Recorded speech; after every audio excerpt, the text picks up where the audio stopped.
আগামী 25 ফেব্রুয়ারি শুরু হবে ত্রিপুরা মধ্যশিক্ষা পর্ষদ পরিচালিত 2026 সালের দ্বাদশ পরীক্ষা। শেষ হবে 30 মার্চ।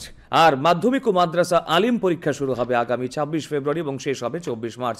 আজ এক সাংবাদিক সম্মেলনে টিবিএসই পরিচালিত 2026 সালের পরীক্ষার রুটিন ঘোষণা করে এই তথ্য দিয়েছেন পর্ষদ সভাপতি ডক্টর ধনঞ্জয় গণ চৌধুরী। তিনি জানান, একই সাথে আগামী 25 ফেব্রুয়ারি শুরু হবে মাদ্রাসা ফাজিল এবং থিওলজি পরীক্ষা। এবার দ্বাদশ এবং মাধ্যমিক উভয় ক্ষেত্রেই পরীক্ষার্থীর সংখ্যা বৃদ্ধি পেয়েছে বলে জানিয়েছেন পর্ষদ সচিব ডক্টর দুলাল দে।